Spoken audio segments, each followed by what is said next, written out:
I don't have my. Damn, I took my sneakers off. I can't do it. Yeah, do y'all hear that? Oh my God, So, that sounds like the layup, aka the finger roll, aka no, Yep, jelly. jelly time. Yeah, go ahead.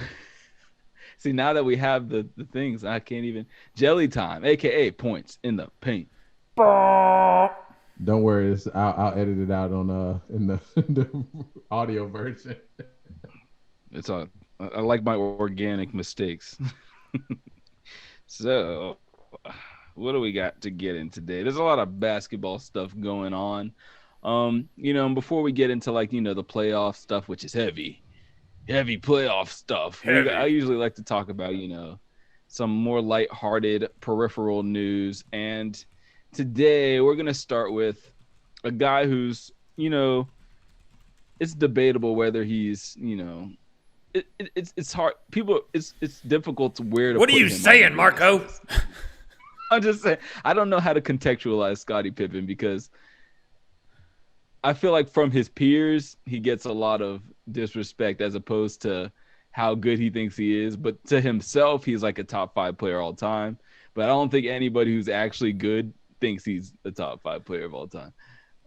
Scottie Pippen thinks I'm a really good player, and Scottie Pippen was one of the Right. best defenders on the team.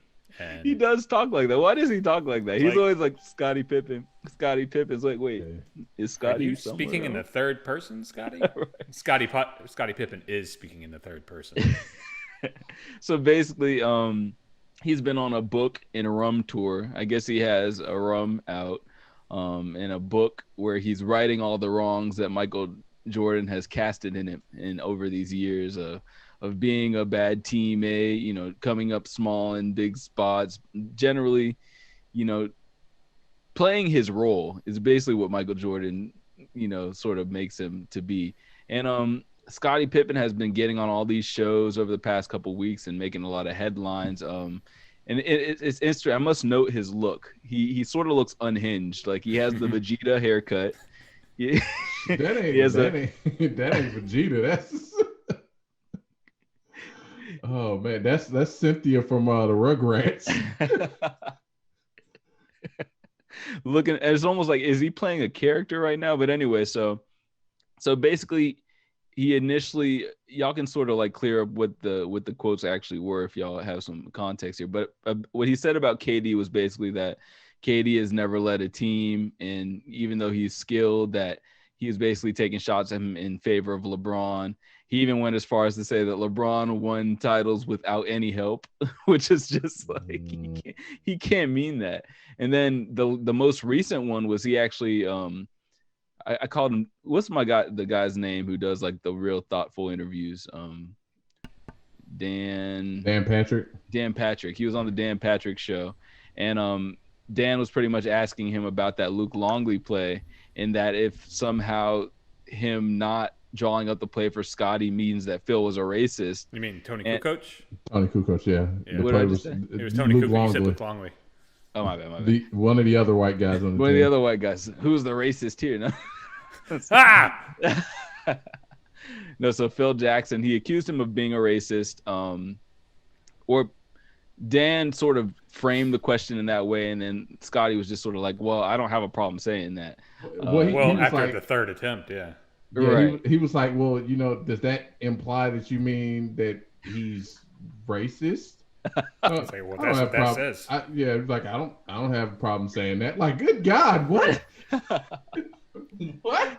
Every black player that has ever played for Phil was like, Well, so I want to get y'all's opinions on because I found some further context about the whole Phil Jackson being a racist thing. But I want to just get y'all's opinion. What's going on with Scottie right now? Is he just trying to sell books? Is he what is he going through? I mean, his son is about to be in the league. Shouldn't he be focused on that? You do remember his wife is messing with Future, and so he might not have recovered from that for all I know. This dude is, his wife for the streets. Larsa. He's going through some stuff, but like in one of the interviews, he was critical of Jordan, talking about he was selfish for going to play baseball during their runs, and it was like, but didn't, like, you're critical of him for going to play baseball, but you were the same one who sat out, who held out most of the season for a contract dispute. You basically, you waited to get surgery right before the season started because you were mad about your contract. Like, bruh, you can't be critical of him and you were just as toxic. Like, bruh, like, get out of here, man. It's like, I get it.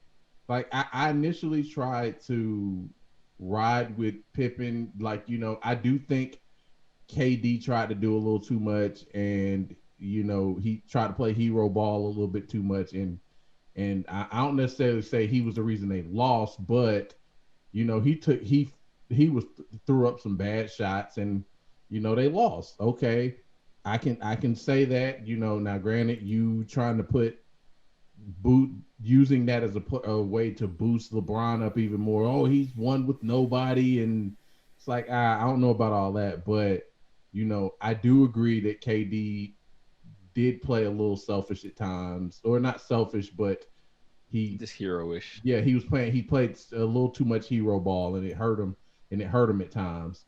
But everything other than that, it's just like, Scottie, get some help, bro, because I don't know what the hell you're talking about.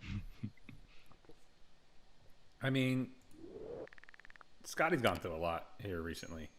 He just lost a child, didn't he? Within the last year. Yeah, his oldest son Yeah. passed away on, was it March 3rd or something? Yeah, very recently. So I mean, he's lost a child. That's devastating enough. Yeah. His wife cheated on him with Future, Malik Beasley, and Tristan Thompson. Ugh. Like I didn't know Larsa got with Tristan too. Mm-hmm. Yeah. Oh my god. She out here in these streets, bro. She Tristan's one of the funniest NBA players ever. Like, the Future thing, I get. Like, he's a rapper. He's got that appeal. He's the bad boy and all that type of stuff. But, like, Malik Beasley went to jail. Malik Beasley and Tristan Thompson aren't anywhere on Scottie Pippen's level.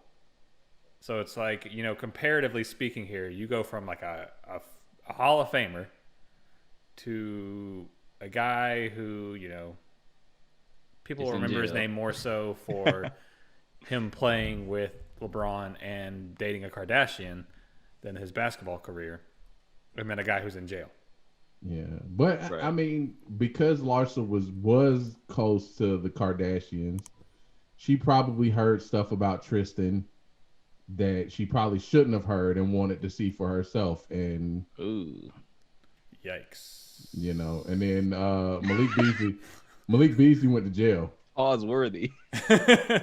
Like, Malik Beasley, he was one of those guys at Florida State that had so much promise, and then got into the league and oops. Then he started cheating on his wife and threatening her with guns. Oh, God, what happened with that anyway? It was weird all season because they kept saying that he was gonna go to jail, but then he kept playing. But then I'm imagining he must be doing jail time now, unless they just keep on pushing it back. I don't know how that works. I'm so glad that they turned down that trade because Malik Beasley could have been in Atlanta. Oh my God, we wouldn't have made it past the Knicks with Malik Beasley in Atlanta. Oh man, who are we supposed to be? Like, what was the trade? I don't even remember. It was nonsense. There's no point in even. Was it Bokeh? It was John Collins. Oh yeah. It was something revolving it's around like, John Collins. Yeah, like it was like Collins for like Beasley, another player, and like a draft pick. Yeah. And they were like, no, we don't want to do that. And like, good job, Travis. Thank you. Way to go, Travis. Thanks. No. We offered that trade. They turned it down. Oh God. Like I said, allegedly. Well, there's no point in even talking about this. It didn't happen.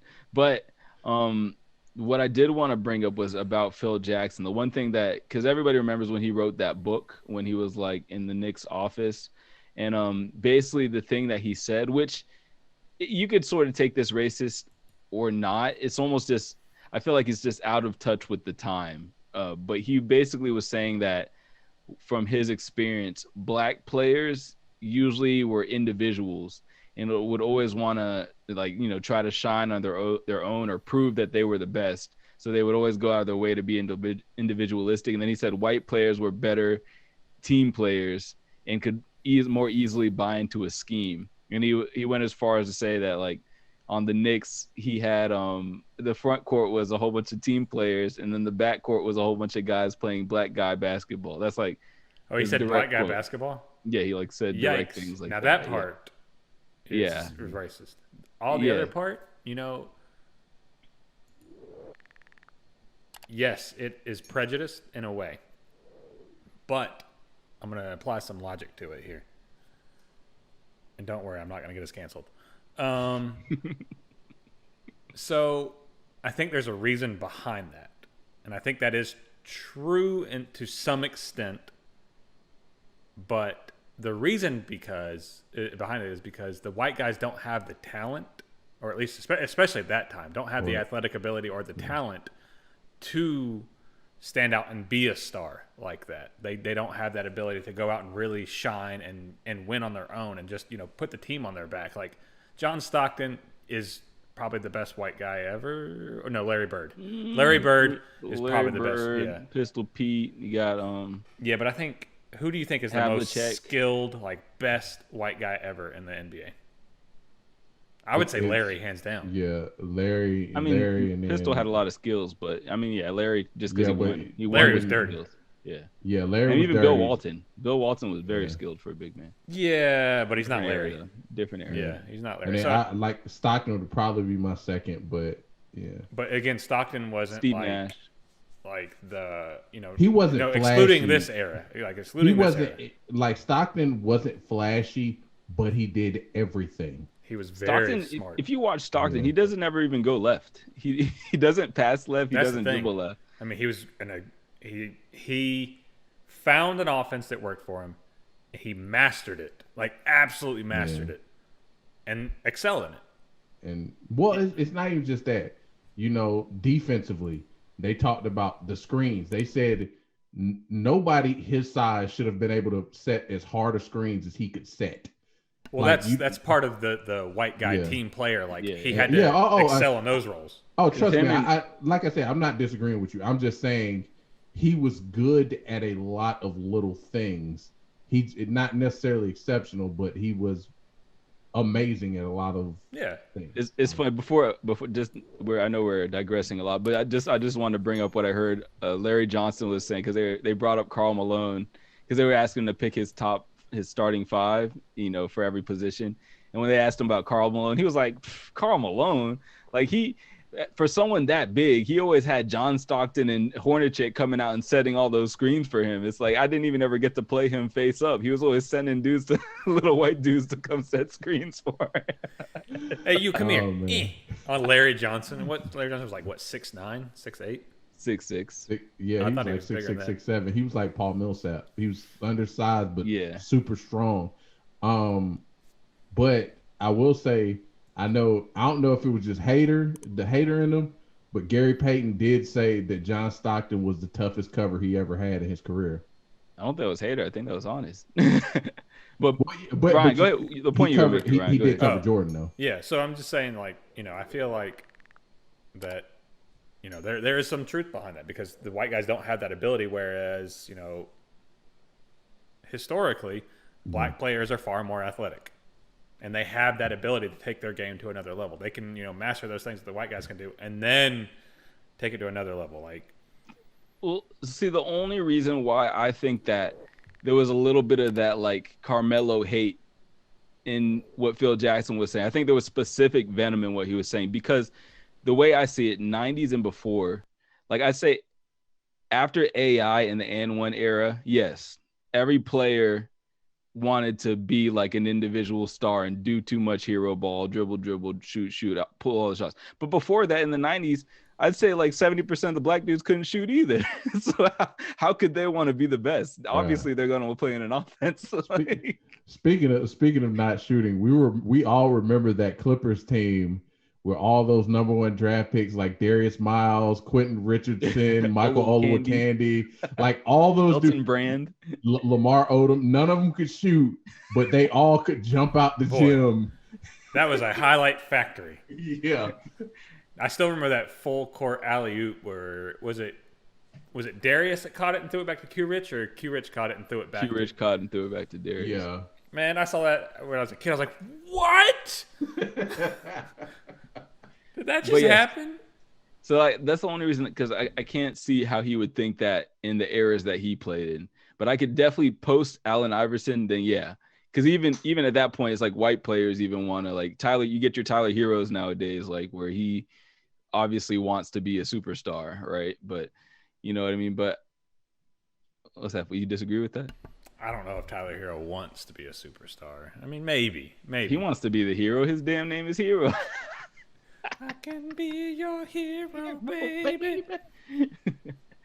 So yeah, I mean, I thought it was just interesting. But yeah, I think Scottie is just. I think he's playing a character to sell books. I don't think he necessarily believes a lot of the things he says. Like, there's no way he can say it. Is he though? One with no help. Is he though? I mean, like you said, he constantly refers himself in third person, or maybe he's just in his mind he's one of the top. They named him one of the top 50 players of all time, and it's questionable if he would have been that without Jordan playing beside him. But or if he's still that. Yeah, but I mean, in his mind, I'm one of the top 50 players of all time. You know, Hall of Fame, first ballot. Yeah, so. Now, granted, and you mentioned he's on a rum tour. Yeah, rum and a book. I would not trust anybody making rum in central United States.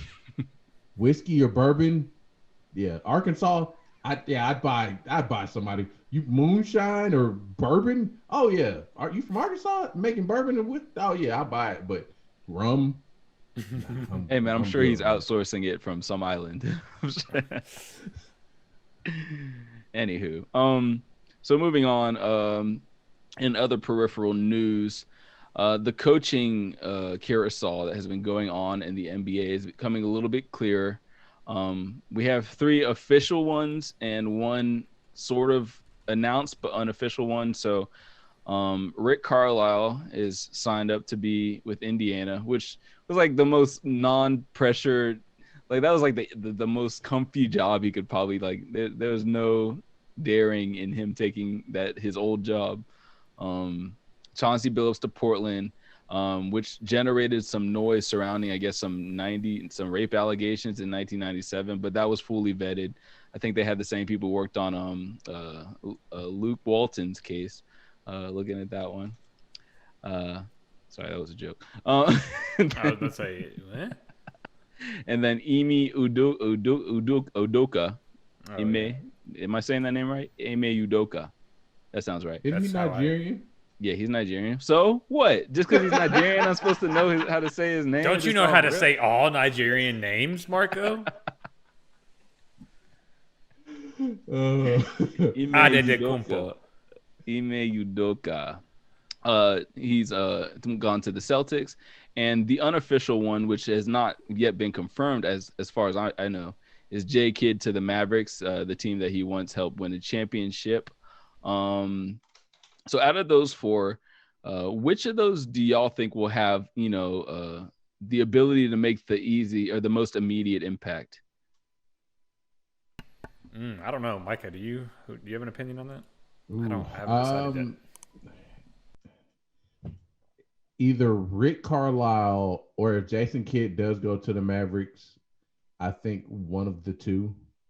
I don't know enough about Udoka to really say anything about how he might change the Celtics organization.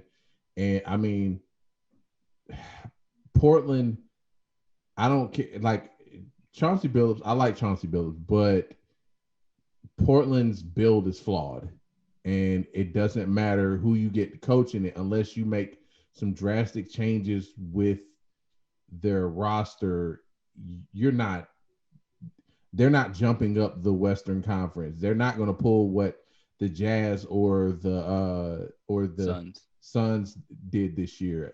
It's just they're just very flawed in the way they're built and structured. So I say either Rick Carlisle, because Indiana has a good team. Biggest problem with them is injuries. They have a lot of injury prone players. And Jason Kidd to the Mavericks. I think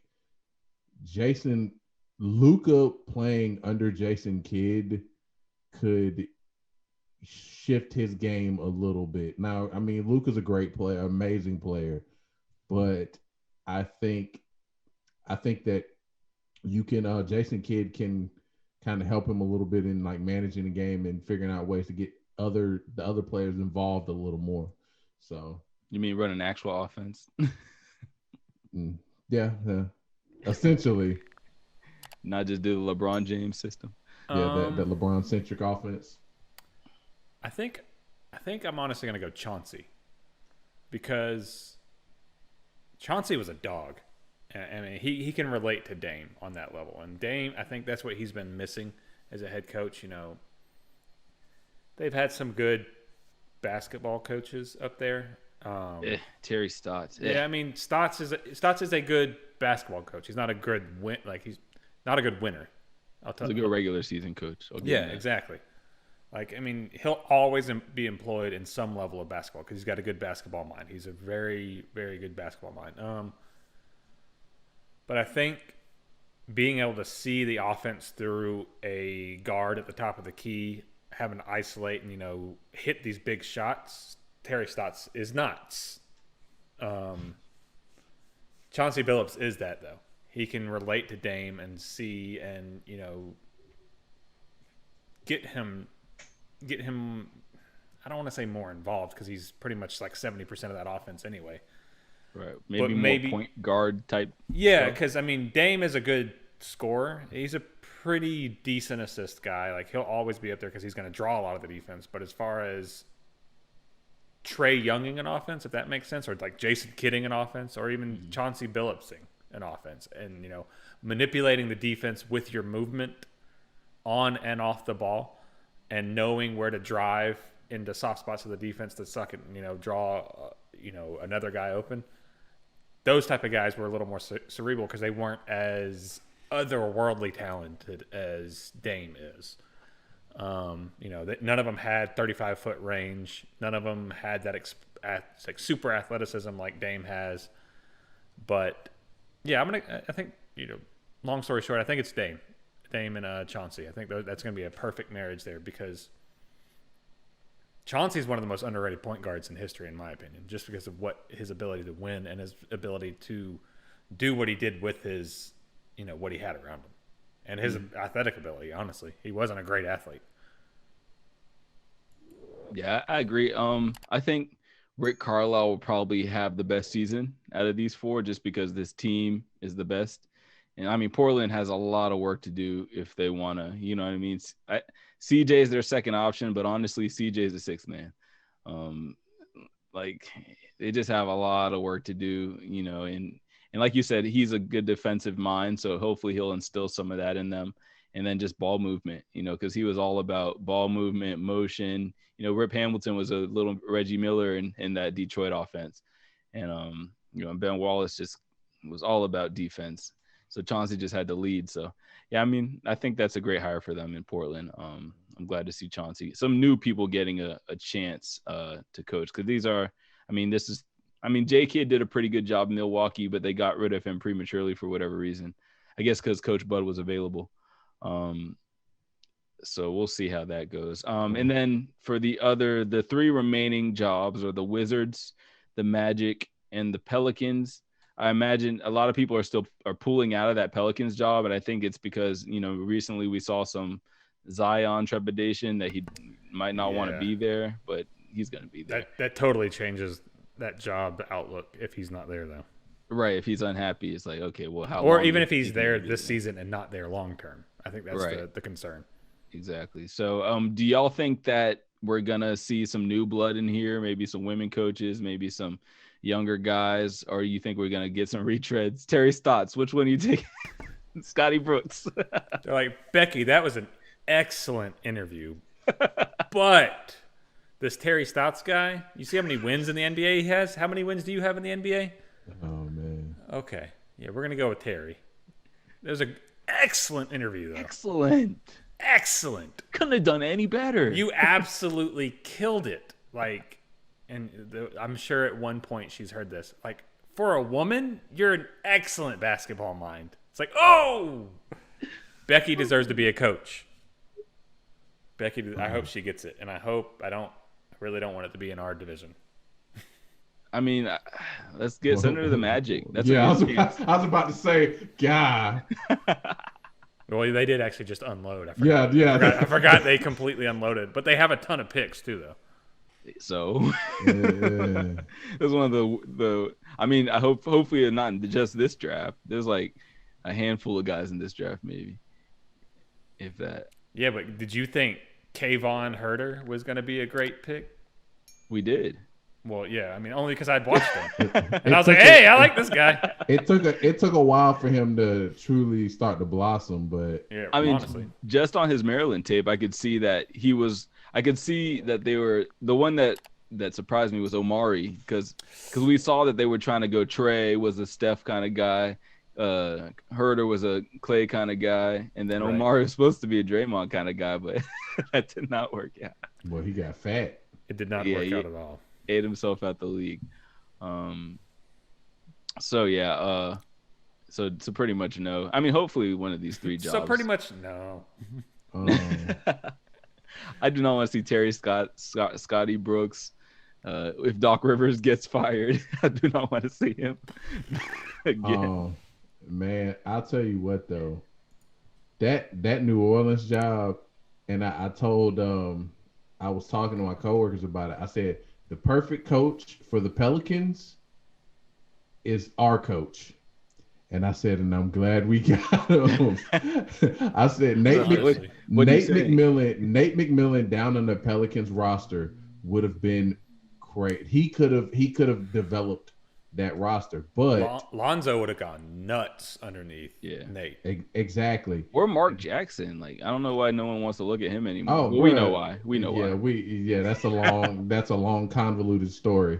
But that Pelicans roster, but even I'll be honest with you, even without Zion, even though Zion is the big name, the future, the face of the franchise, even without Zion, you have enough talent on that Pelicans roster to compete. And you might not be a contender, but you could make the playoffs with that Pelicans roster because Lonzo is finally starting to look like the Lonzo we thought he'd be.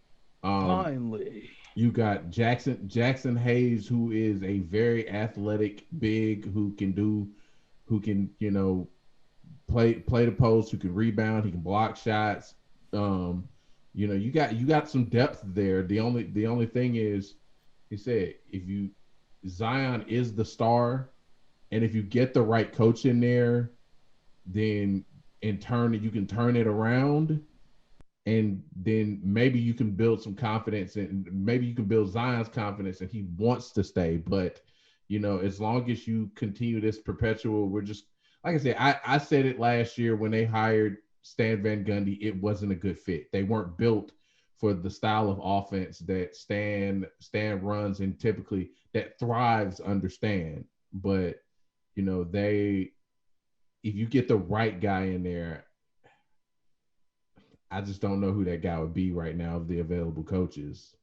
Becky, right. Becky actually would be an excellent fit there. I mean, she could be a good, but I mean, at the same time, do you think a new coach who doesn't really have any head coaching experience is going to be who convinces Zion that he wants to be there long term? Or do you think someone who's more of a name that's recognized and respected could potentially convince him? Honestly, I don't think that has anything to do with it. I don't think the cachet of his head coach is what's going to make him stay or lose. It's going to be winning. Yeah. Like if what they're putting around him. Yeah, he's not AD where LeBron's been whispering in his ear for the last 3 years. He just wants to win. You know what I mean? Yeah. So I mean, I agree. I totally agree. It's And just I think Becky Hammond could do that, or any coach. I think just Stan Van Gundy was a little bit over his head. They obviously built the team wrong. He's a little old school, so he couldn't get his message across to Zion and Brandon Ingram that y'all got to work together. So if we could just get a coach that could get these two to realize, okay, work together and we could win. I still think it's just the style of offense that truly thrived with Van Gundy. I mean, you typically had it was 4 out with 1 man in. Yeah. Like I said, that Orlando was built. You had 4 guys who were pretty much positionless. They could pretty much play any. They were interchangeable amongst positions, and then you had a big dominant big who could block shots and just eat up the boards. But the problem, it was like Brandon Ingram was like, I want to be the end. It's like, and Zion's like, no, I'm the end. He's like, no, I want to be the end. And then Lonzo's like, what do I do? Just shoot those threes and shut up. Lonzo developed a pretty consistent jumper there at the end. Right. But I mean, look at how many people, look at that Orlando team. How many people handled the ball? There were times Hito would bring it up. Jameer. There were times Rayford. There were times Jameer brought it up. There were times Hito brought it up. There were times Rashard Lewis brought it up. Pager. Now Pager played off the ball a lot, but they were interchangeable. They all did that Magic team. Mm-hmm. Who? Peja Stojakovic. Mm-hmm. I want to say Hito. No, Hito. You're thinking of Hito. I know Hito, but I think Peja went from Sacramento to New Orleans to Dallas. I don't think he ever played. Yeah, I might be wrong on that, but they damn who. I think you're thinking of when he was with Dallas. I think that's the blue that you're confusing him with, because wasn't he with Dallas? And it was. I'm sorry. The Petrus was the 3. Okay, Michael Petrus, the original Greek freak. Yeah, the guy who played, Kobe was torching. He played off the ball. I mean, he played off the ball a lot, but most of them, it was a bunch of long wing defenders who could handle the ball a little bit, who can all shoot, and then you had Dwight Howard, who legitimately just ate up the paint. Dwight Howard did it. Yeah, who just sat in the paint and just ate up everything. That was it. That was him. And that style won, because even though he was in Detroit, he had a similar build to that, and they didn't win anything, but they at least made the playoffs. True that. Yeah, so let's get into this playoff talk. Playoffs. So, this Suns, initially last time we made our predictions, I think that the Clippers had won 1 game and it was 2-1. Since then, so let's recap. Let's recap.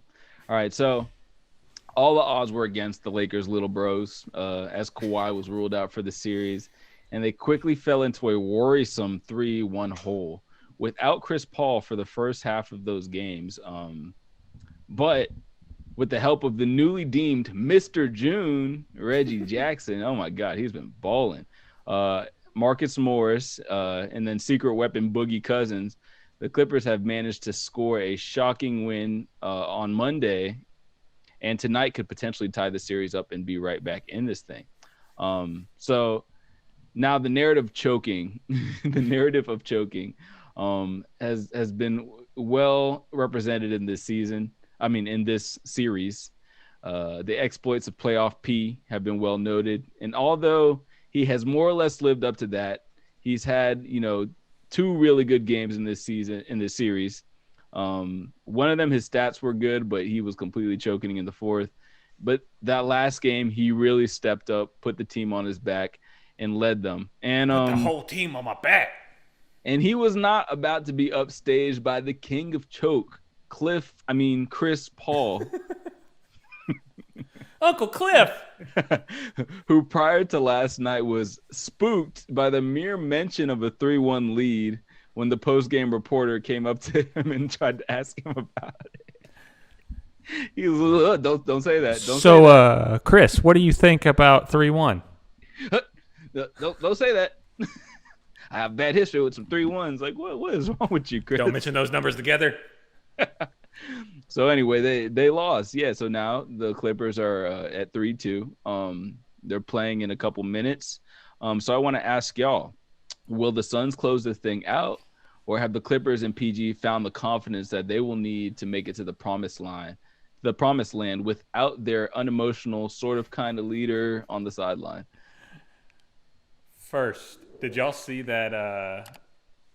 Did y'all watch that game when he was like, and Kawhi Leonard's going crazy? Yeah, they actually did that in 2 games, but the second one went more viral. Yeah, the second one. I was thinking something similar to Tim Duncan in that old Foot Locker commercial. I'm so excited. I just knocked over a plant. Knocked over a cat. Oh man. It is funny because looking at Kawhi, what I picked up from his face was that he was actually worried. I didn't catch that he was like excited. He looked like he was like, oh shit, these guys are gonna blow it. Oh no. Right. Just like any fan would, any real fan is tense in those moments. They're not just happy because their team's suddenly coming back. Nicole will look over, I'm just like, right. It's like we're not sitting there like, yes, we're coming back after sucking this whole game. Yes. It's like, no, we're like, you motherfuckers, finally. Like, about damn time. You're right. You know what I mean? So that's what I picked up from his face. But go ahead. What was the question? Oh, I've gotten off topic. Sorry.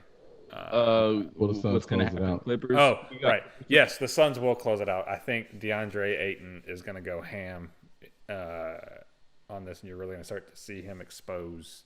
Because, like, Zubac, you're okay. Cousins can only do so much nowadays.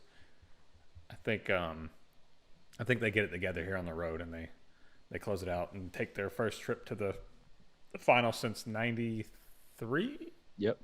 Yeah. So yeah, I think they got it. I think they got enough pieces. Campaign is gonna step up. You're gonna see a little Wright step up here, and I think Cliff Paul is gonna take a swift exit from the playoffs, and Chris is gonna finally get that monkey off his back and go to the finals, baby. That thing you posted where he flew out the window was hilarious. Where he got crossed over by Paul George and he flies out the window. I forgot about that, but yeah, that was funny. Micah. On this episode of Dragon Ball Z, will we see Cliff Paul or will Chris Paul show up? Or will we see Playoff P or Pandemic P? Find out tonight on Dragon Ball Z. They called him 40-piece P the other day. I was like, ooh. 40-piece. 40-piece P. Yeah. Part of me thinks the Clippers have a sense of are playing with a sense of urgency. It's what I've been saying the whole playoffs. The crazy thing with the Clippers is they can get real lax until they absolutely need to, and then all of a sudden their team flips the switch like, bam, we need to win now, and then they turn up. So because of that, I will say I think they win tonight and take it to Game 7.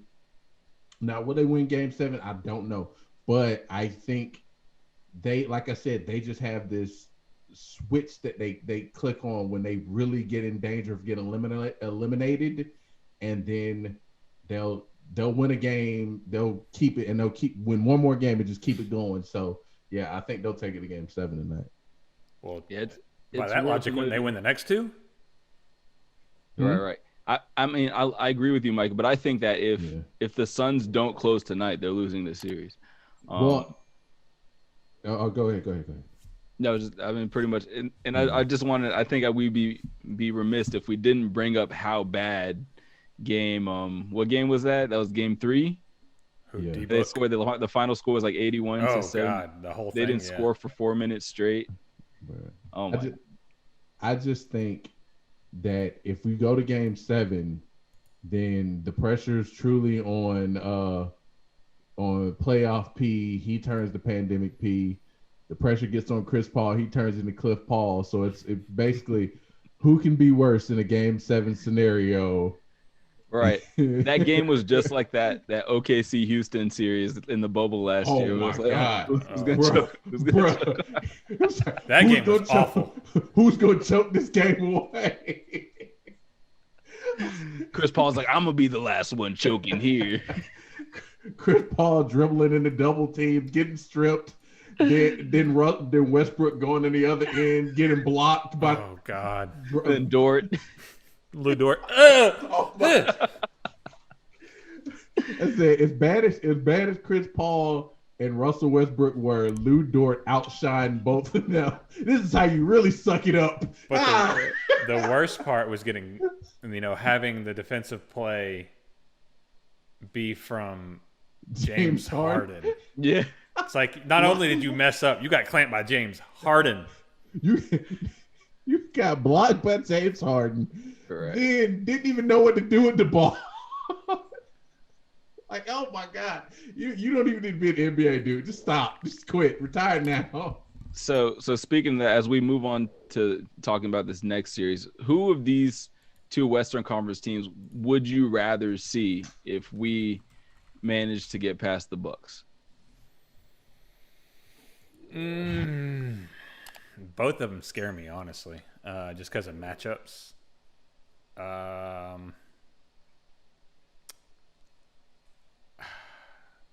Honestly, I feel like... All right, let me go through how I'm thinking about this. I think Trae Young can cook Chris Paul all day long. I don't think we have anybody that can stop Devin Booker. And the Sun, I mean, he's Cam good. Reddish. He's good. I don't think he's clamping Devin Booker good yet, though. Here we got Cam and Kevin. If we had Cam and Hunter, Hunter, Yeah. then I would feel a little more comfortable about it. But like, the matchups on the Suns and just their style of offense scares me a lot, because they're similar in us as kind of how they're built. They can have anybody go off on a night, but they have that one true Mr. Get you a bucket any type of way guy in Devin Reggie Booker. Jackson. I thought you were talking. We're still on the Suns here. We haven't talked about the greatest player of the series. I think, and then just Paul George scares me in general against us. Just he's that elite wing. That's a scary guy for us to see. But I guess the Suns scare me the most. So I'd rather see the Clippers. I don't know, man. It's a tough choice. Clippers. I'll say I'd rather see the Suns. I think while I think the Suns can be more dangerous, I feel like the Clippers are a much more physical team. And I think that Pat Bev against Trae, Pat Bev doesn't do anything offensively. Literally all he does is bully. He bullies smaller point guards. So I would rather not see that matchup. Like you said, I think Trae could have a great series against Chris Paul. Chris Paul's gonna try and get physical with him, but I'm not worried about Chris Paul. He's so small. Left. He's so small. He's older. He has bad hamstrings. So Devin Booker is a problem. That's a problem. I believe Ayton. We might struggle with Ayton a little bit just because he's longer, but I believe between Capella and the young blood Onyeka Okongwu, we could do a decent job against him. I don't think they truly have anyone. What's his name? Crowder. Jay Crowder. I think John Collins can handle Jay Crowder. I mean, Jay Crowder only stands in the corner and dives sometimes. I'm talking about offensive. I think offensively, John Collins can score on Jay Crowder because he's more athletic. Gallo's not afraid of anybody. Jay Crowder or Gallo, he's fire. He's still fire. He's like 5 inches. Thanks. Turn around fade. Got him. Come back left. And Cam. Now that we have Cam back, bro, I have so much confidence on the defensive end. Like Cam legit looks like 6'10". He's so long and so athletic. And now he's at the point it's like he's got so much energy because he hadn't played since the end of February. And he's the fresh guy when everybody else is tired and beat up. He's like, I got all the energy. I'm healthy. I'm 100% healthy. And it's just like, bruh, last night. And then if he gets his confidence back in his shot, oh, bruh, he could legitimately change like series. He could be that X factor that we need. Bogey's getting healthy. His shot is coming back. I love to see that. Now they have good players. Mikal Bridges, but a lot of those guys are just wing guys who can knock down shots. Campaign could be, a problem, but I don't see him putting up with Chris Paul being healthy. I don't see him playing, 30 minutes a night. I feel like Chris Paul being there forces them to slow the game down. If Chris Paul's not there and they're playing with Campaign, they play at a speed that might be difficult for us to contain. But with Chris Paul there, he naturally slows the game down, which is somewhere we can keep up, which makes the game a speed that we can keep up with. So I feel like a little more comfortable matched up with them. Yeah. Well, see, I'm not really scared of either of them because I think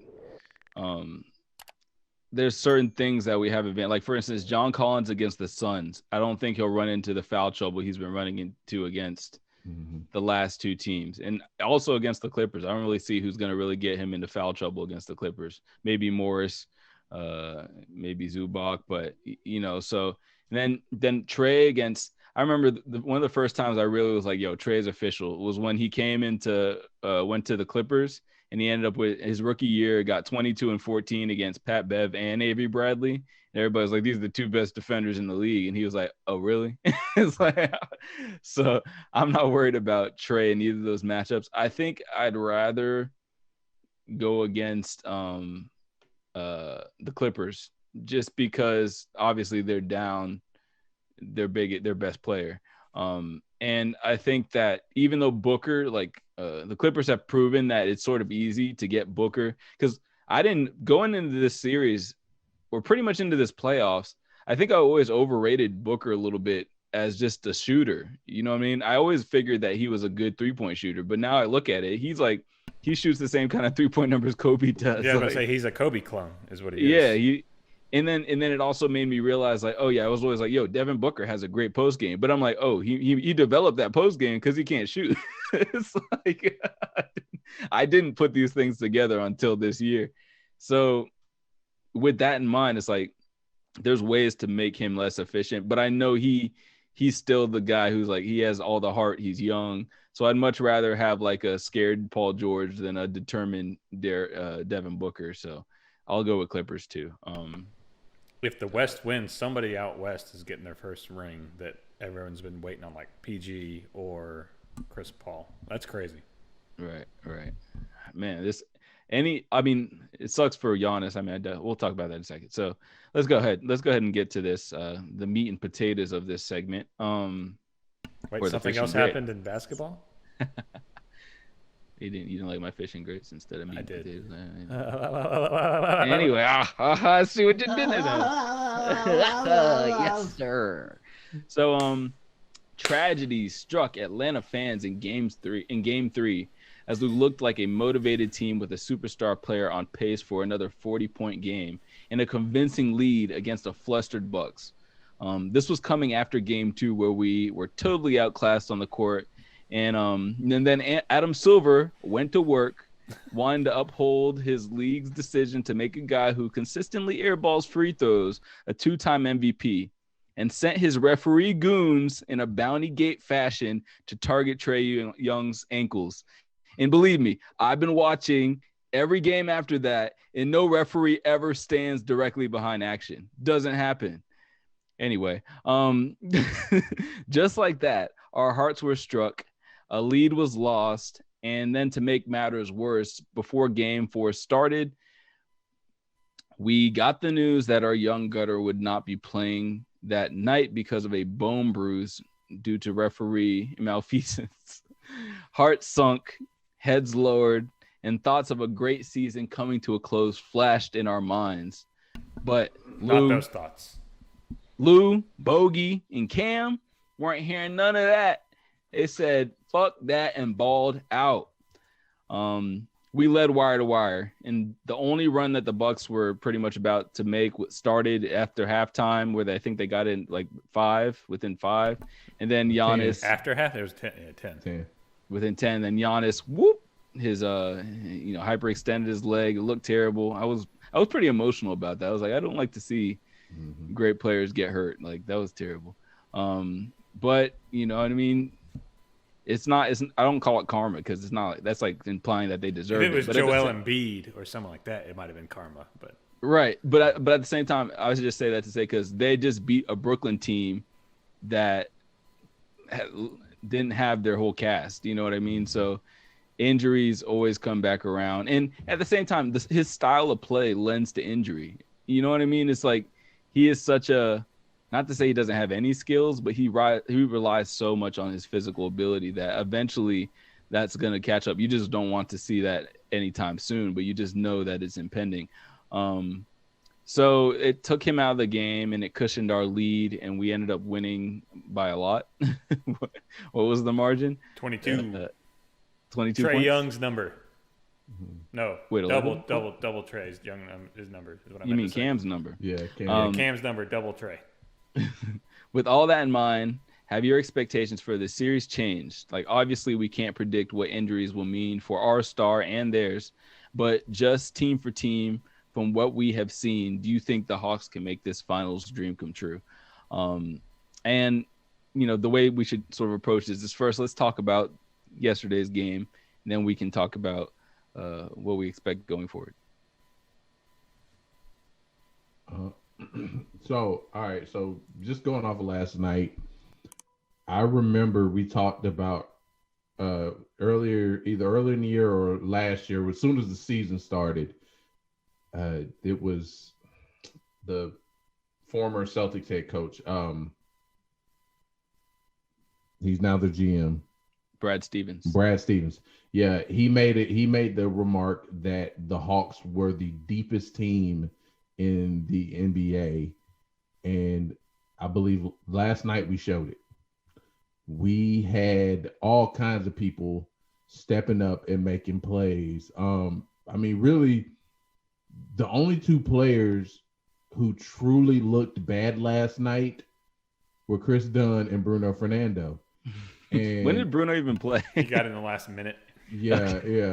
It was just like, you know, everybody was firing on all cylinders. Lou came out with 7 for 9.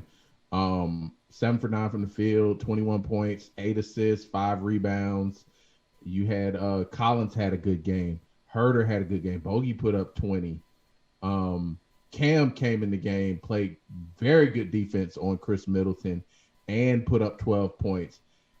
It was such a crazy game that even Capella hit a fadeaway shot over the backboard while falling out of bounds. The Larry Bird special. Swished it. It was like, bruh. when Capella's hitting trick shots like that, I said that was the shot in horse that everybody tries and nobody can never hit. He just pulled it off last night. Said when you're having that, all right, things look to be in line. It was a very good game. Defensively, I think we played a very good game. We matched up with them. Now, granted, Chris Middleton had some good looks, and he didn't shoot well. But it's Chris Middleton.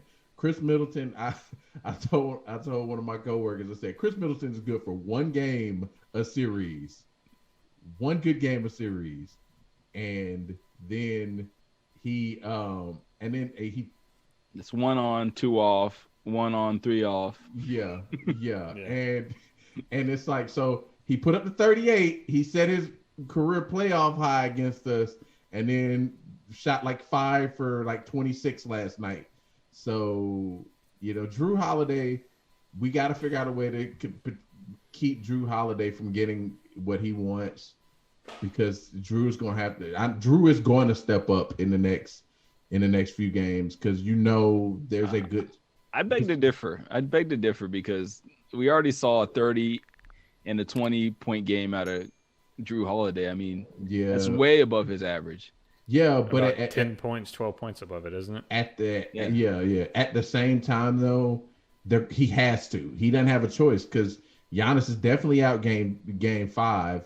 Because I know his knee is still swollen. I unless he just has Superman knees. There's no way. I highly doubt he's playing game 5 because he's too heavy to be playing on a hyperextended knee with swelling and all that stuff. Then They paid that man. They just gave him the freaking arena with his paycheck. Like, there's no way they should risk that. and so game 6 is the same thing. I would there's a good chance he won't play game 6. So if the Bucks want to have any chance at winning it coming back and winning the series, or even getting to game 7 and giving Giannis a chance to potentially recover, then him and Middleton are going to have to step up, and you're going to need Bobby Portis to step up. You're going to need Brook Lopez to step up. So I'm not as worried about that, but like I said, there were a few times where Drew got to the bucket way too easy and got some just easy layups and easy baskets, and that's what I think we need to kind of limit, because you don't want him to get in rhythm, get to the foul line, and then what should be a 18 to 20 point performance turns into 35, 36 based off of free throws and just easy baskets. Yeah, fast break. He was cherry picking so much in that game 1 and 2. Yeah. So recap, and then we'll just do recap now, then we'll come back around for the the biggest thing for me was the style of offense that we ran. Like, when Trey is there, and this happens with a lot of great point guards, a lot of people tend to sit around and watch, and they forget to move. Without that, and you saw this down the stretch when Bogey was running the offense for us as well, you got to move. You got to have a lot of motion. You got to have a little bit more of an intricate offense, and that's exactly what Nate McMillan ran up in Indiana. They never had a great point guard in his time there. They had some pretty good ones. They had some decent ones, but they never had like a Trae Young where you just sit back and watch him cook. I think that was a huge thing for us. Another thing was the change in the way we attacked the pick and roll, and I would mention it to Marco when he was over here last time, is we had to stop using Capella up high as much, because on that, if he picks and pops, he's not a threat at all. He has to roll. He absolutely has to roll. So it crowds the paint, 1. 2, it's you're taking away an offensive rebound threat down there as well, because John's pretty good at it. Capella's just a little bit better because he's bigger. It's longer, yeah. But we switched things up and made some adjustments on the offensive end that opened up guys for shots and allowed us to get some of our wings involved in scoring it here. John played an okay game. He took some shots, and he put up some shots in the post that you probably would like to see better looks on, be a little more patient, because you can still see it in his head. He's still thinking, one, you have Lopez and Giannis there, who are both great shot blockers. And then he just got done playing against Embiid. So that clock in his head down in the post is going off really quick. Same with Capella. They both need to just chill out a little bit down there, create some contact with the bigs, and get those guys in trouble, because as many times as we've gotten boards down there or passes, you don't see Brook Lopez getting into foul trouble. You don't see Giannis getting into foul trouble, and they need to. But yeah, the biggest thing was defense. Like, Chris Dunn did a great job on defense. I don't ever want to see him touch the ball on the offense. Oh my God, he's so bad. He is awful. Bro, that fast break was hilarious. He just fumbled. It was literally everything. Every pass was nearly intercepted or intercepted. The worst part was the damn shot he put up against Brook Lopez. Oh, the three-pointer? No, not that. Oh, yeah. When he went in the paint and he, leaned to the left and then, trying to take a weird floater. Like a hook shot floater right at Brook Lopez's hands. I was like, good God, man. I don't know, though. It was that where he was on the 2-on-1 fast break.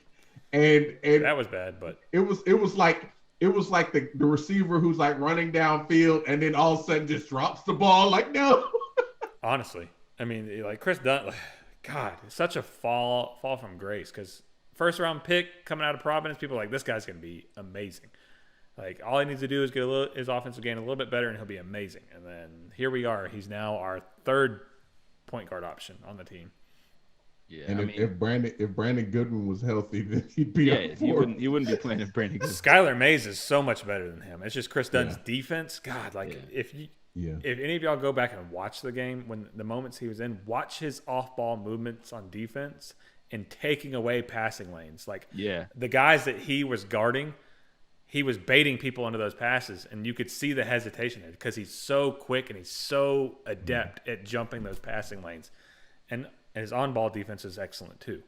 It's just if you can learn something while you're here in Atlanta, like watch Trey just for a little bit, Chris. Practice with Trey. You can't. No, don't watch Trey. He can't do anything Trey does.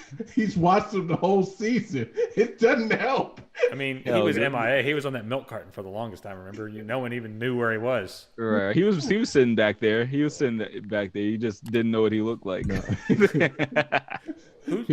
Are you the towel boy? Or no, I'm Chris Dunn. Oh, wait, what? He takes the mask down. Look, see, like, it doesn't ring a bell.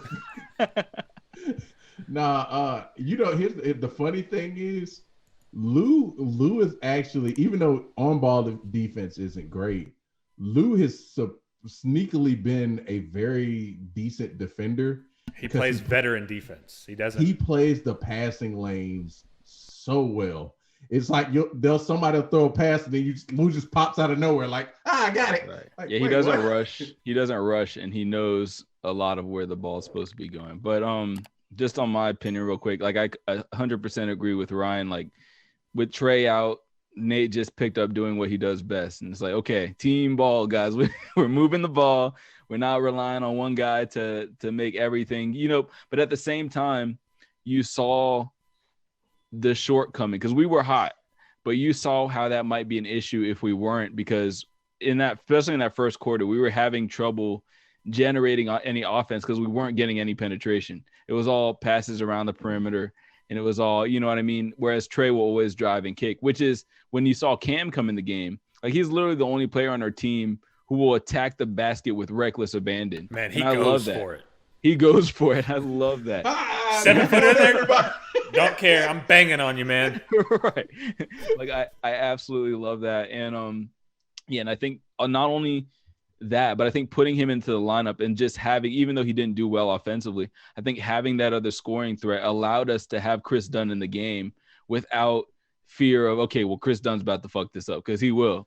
But it's like, but like you said, his defense was so good, and it took away so many options that, Milwaukee, we already looked at Milwaukee as a team that doesn't have a lot of just bona fide scoring options. So when you have 3 defenders on your court at a time that can, like Okongwu was giving Giannis hell in that first half. Like Capella was giving him hell, and that everybody was like, so you saw when these guys don't feel confident, you immediately see that, this team is very beatable. Like even without Trey on the court, you know what I mean? Because we played team ball and we had shooters. But obviously, we can't expect great shooting nights every night. So we still, I'm still a bit, like I'm not like super confident that we're just going to like blow these dudes out now. But, also one thing I did want to point out, because you were talking about like the stopwatch in Collins' head. I felt like as soon as Giannis went out the game, that thing disappeared in Capella's head. Capella was like, oh shit. Like, I'm wide open.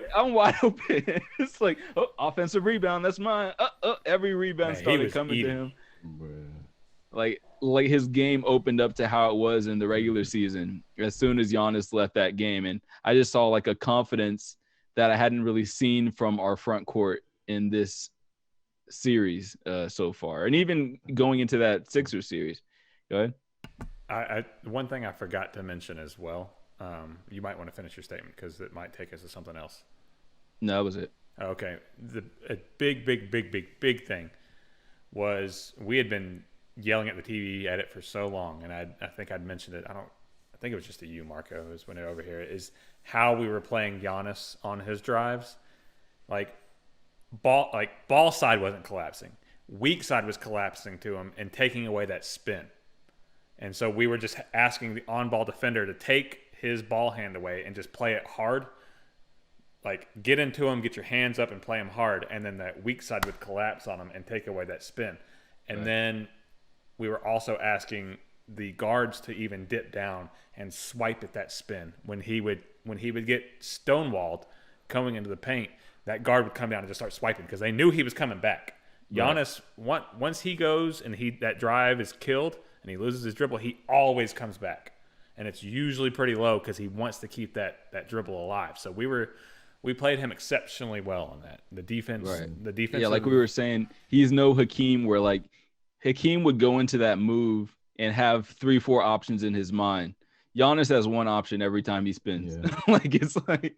it's like either if he can't get his shot, he's just kicking it to a 3-point shooter. But it's not like, you know what I mean? He doesn't have counter moves. He doesn't have – it's usually just one move, spin straight to layup. It's a hard drive, spin, look for the hook if it's not there, and up and under every time.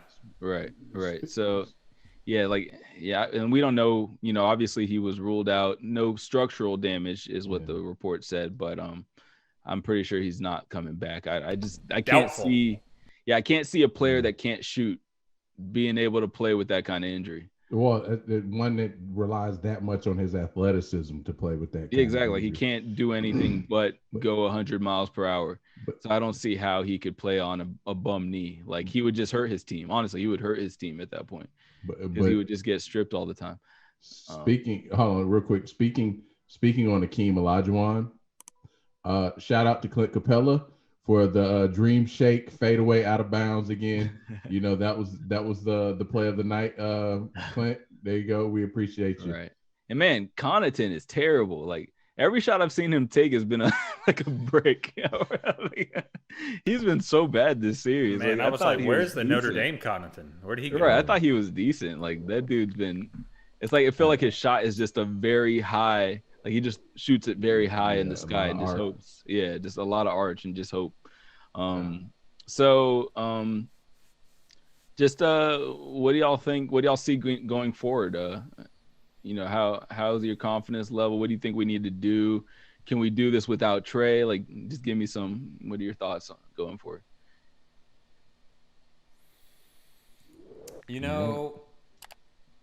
I was gonna say a little measured optimism. Nah, man. If Giannis is indeed out, and he's going to be out game 6, like, I highly, highly, highly doubt it. And if he is in the game, he's going to be limited because a hyperextended knee, especially one at that size and the way it buckled, like, that's probably a grade 2 sprain at the very least. Mm-hmm. That's 4 weeks minimum, man, on a knee. So, like, Hawks in 6, even if no Trey, you see how deep we are. I've been yelling so I have a group chat with some guys that I play Xbox with, and one's from Detroit and one's from DC, another one's from Canada. Mario, Rain, and Bobel. So shout out to you guys for tuning in. Appreciate y'all tuning in time to time.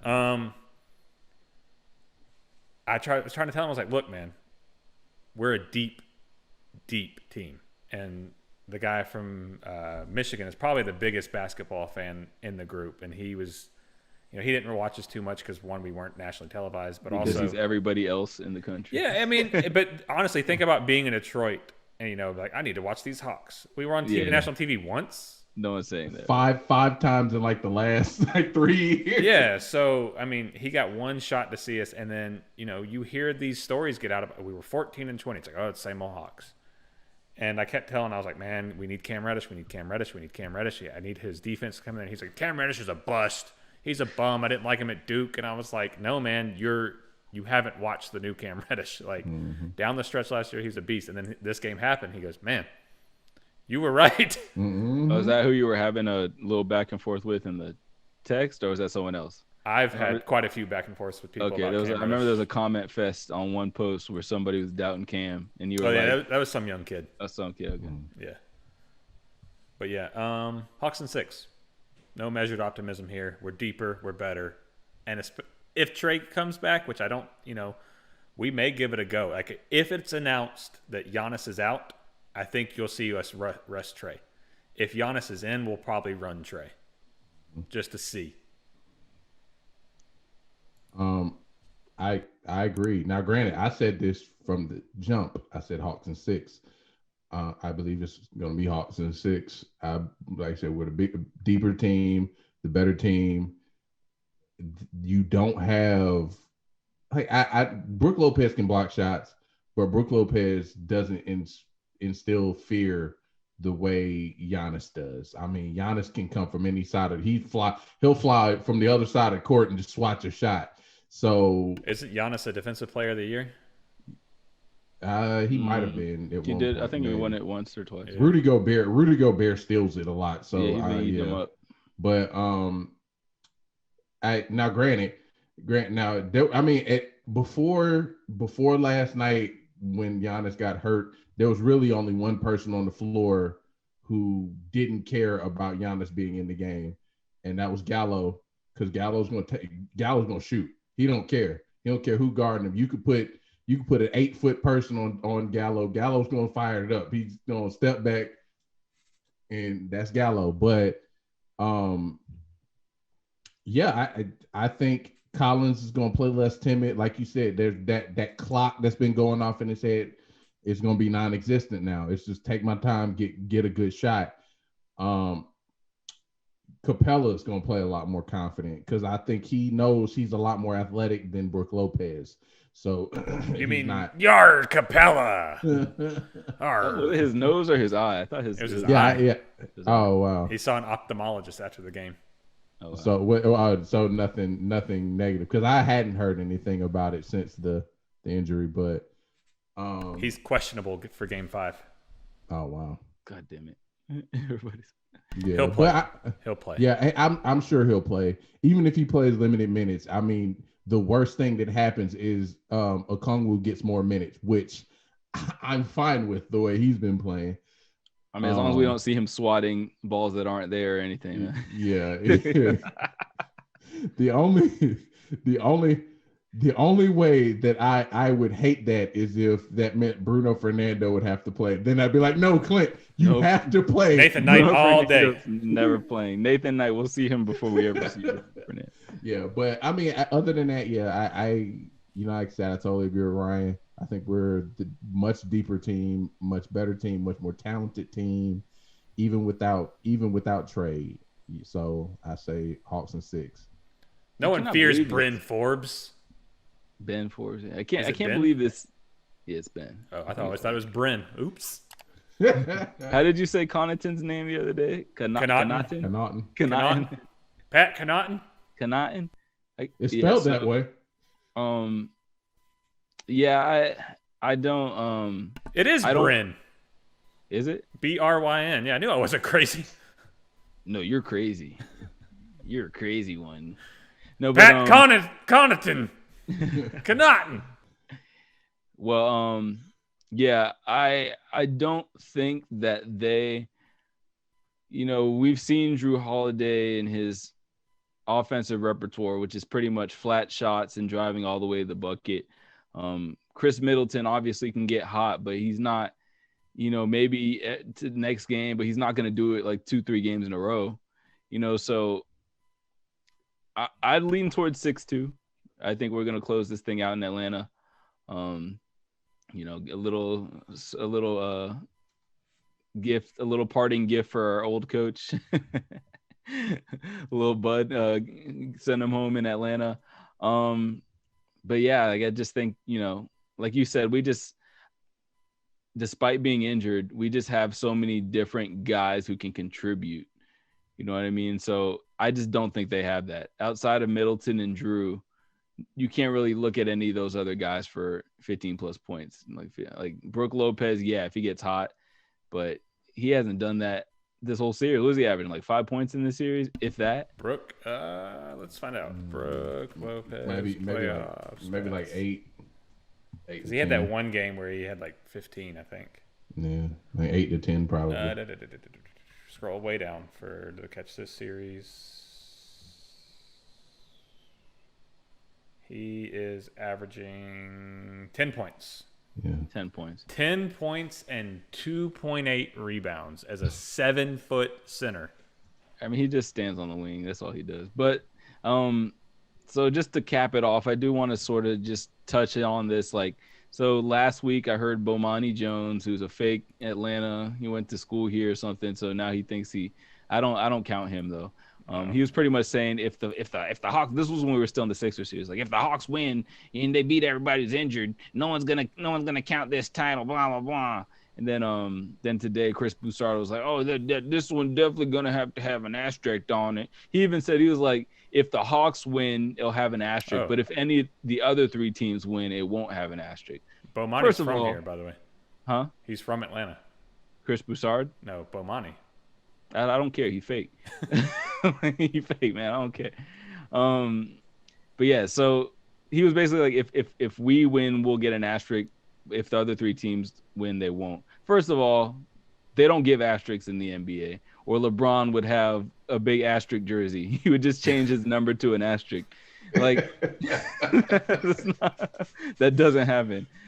Second of all these teams have played people who are hurt. We were hurt.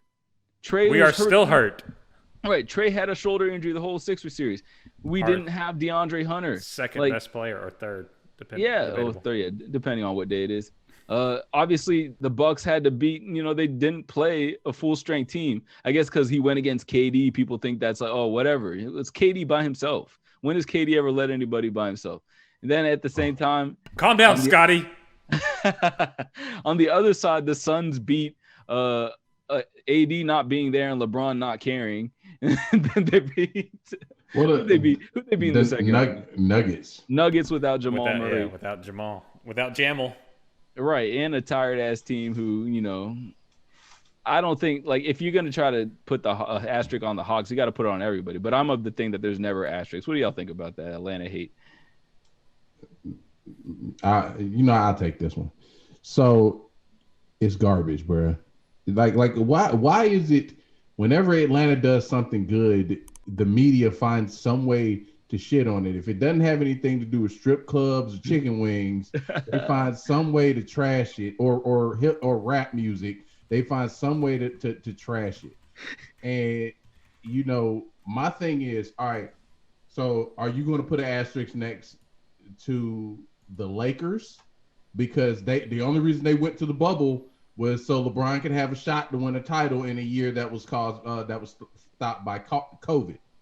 Or are you going to put an asterisk next to the 2019 Toronto Raptors? Because if Clay and KD didn't go down in injuries, there's a good chance they wouldn't have won the title either. So how are you going to put an asterisk next to us because players we played against got injured, but you aren't going to think about doing it. And not only that, but preemptively, before we even get a chance to get there, we haven't even got there yet. It's like just it's like writing it off. Like Atlanta won. No, doesn't count. Nope. It's just Atlanta. In case they win. Like, bro, like it's ridiculous. I just get tired of it. Like, yo, Atlanta fans need something to celebrate too. They love to bad mouth us, talk about we don't have a real fan base and so on and so forth. Oh, their fans don't show up to their games and blah, blah, blah. Well, guess what? Every home game has been rocking this year. Giannis knows the Atlanta fans. I'll tell you that. Exactly. And I mean, it's been rocking. Bruh, like they were doing the countdown. They had him shook last night.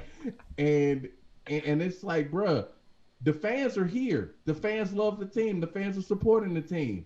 But the media has this narrative that they keep pushing that we don't have real fans, and that it's just bull. It's just garbage, bro. It's just like quit hating on Atlanta. The South got something to say. Hey. You know what? I'm gonna bring it up. Actually, let me. Where's it at? Let's bring this guy so everyone can see it. For those of y'all at home that are viewing it, you know what? You know why they hate us, Marco? Because they ain't us. They hate us because they ain't us. Sir, did you just say anus? No. Oh, where are we at? We're at here. Yeah, man. Atlanta's a city that inspires a lot of envy. Outside of, like maybe like New Yorkers have way more pride than us, and like Californians as a whole kind of have it. But recently, I'm on the Suicide Squeeze. That's not where we are. We're on the Layup. Why is that? There we go. Technical difficulties. I don't know why that happened. This is not the Suicide Squeeze. Every time I've been speaking this time, you're telling me that the Suicide Squeeze has been popped up. Uh-oh. Well, hey, we're working the kinks out. Let's grab this guy, copy it. But yeah, I mean, we're a city that a lot of people want to live here, and I mean, you see it from like North Carolina people coming here all the time, Alabama, Florida people, like everybody around the South, like flocks here. We're like we're the capital of the South. It is what it is. We're one of the few metropolises in the South. So that's already cocked and loaded just out of jealousy. We've got a rap culture that is, unstoppable nowadays. It can be argued whether they're good or not now, but we had this long lineage of this rap history and music history and a civil rights history. I mean, there's a lot of envy that goes into it, and they take shots at us any way they can, and the sports has been that way for so long that, we have this losing culture down here, and it looks like it's slowly turning around for the Hawks here, and maybe for the rest of the city. I mean, Atlanta, United just broke that curse a couple of years ago. The Hawks are doing something, and we have this culture here, and I think it's very important to mention the reason Travis Schlenk chose Trae Young over Luka. And this came out not too long ago in an interview with Dukes and Bell, but Travis Schlenk said he chose Trae because he fits the city better. He said skill-wise, it was like you could pick one and, be great. You could pick the other and be great. But as far as fitting the culture here and fitting and representing Atlanta, Trae Young embodies that. And he's brought that out in this city recently that a lot of people are like, whoa, okay, maybe Atlanta is something here, and maybe this kid is special. So how can we discredit that? Because we're a little jealous. That looks a little fun down there. Like, you have the ruckus crowds. Like, Atlanta always had its strip club culture. It's hip hop culture. It's all the stuff that makes Atlanta great. They always had that, but it was always where ballers would come and spend their money. That's exactly. But no one came here to stay or play. And now we're getting there, and people are like, all right, well, if they win, it doesn't count. Don't count. So, and about that, like, just lastly about the Trae Young thing, it's like, and that's like even before we saw the success in the playoffs, it's like people are so quick to be critical when they really have no context. It's like, just like you said, they don't show Hawks games on TV. So where are you forming this opinion about Trae Young from? Like, from looking at his stats, or from what the news says about him not making an all-star game, or like, where are you getting this information from? We're here. We watch every game. We've seen and known that this kid is exceptional for the last 3 years. And somehow people just now be like, oh yeah, he used to be, like, even Shaq, he used to be a Steph Curry copycat, but now he's his own player. It's like, who did he have to pass to when he averaged 30 points per game? Every time he should have averaged a double-double his rookie year, but Alex Len was missing layups every game. So it's like, Dwayne Dedman. Right. Dwayne, who was he supposed to be passing to? Hell, Bruno got run then too. Right, Bruno got run. It's like, who was he supposed to be passing to? It's like, so I mean, I'm just like, and that's the thing about, I think if you're not a fan of Atlanta, you don't understand this, but half the reason, like me personally, like that I love seeing our teams do so well is because it feels good to have our guys like prove all these naysayers wrong. It's like, because it's just such a burden of always being made fun of. Like Atlanta fans are always getting made fun of. We're always the butt of jokes. We're always like, oh, we're gonna be good this year. Oh, haha, okay, yeah, you fucking idiot. Like whatever. Dummy. Right. And it's just funny, like, because everybody's always calling us trash, and now we can call them trash. I mean, one of the biggest selling points to like the 2018 roster was the 20th year veteran Vince Carter. Right. Yeah. Vince Carter was starting at power forward. Bruh, I'll say this. Here's the funny thing. And for us to have such a like steep culture and like hip hop and stuff like that, and as bad as we were, we still didn't pull move like a certain northern team making a famous rapper an ambassador of our team. Hey man, that got them a title. So. we didn't make Young Jeezy or Big Boy or Future. Actually, we did though. Quavo is our unofficial. He's not an ambassador. He is not an ambassador. He got shirts that have his name on it. Okay, but he's not the ambassador. I didn't choose to buy a Quavo shirt. He, like they're not. He's not literally sitting like right next to the bench. Like, right. That is true. Drake will literally be getting up trying to coach people. High-fiving players as they walk up, slapping players on the butt when they walk off the floor. Fred, come here. Let's switch jerseys. I'm gonna get some of this run real quick. Think they'll notice? He's standing next to the head coach. Hey, run that boxing one right here there.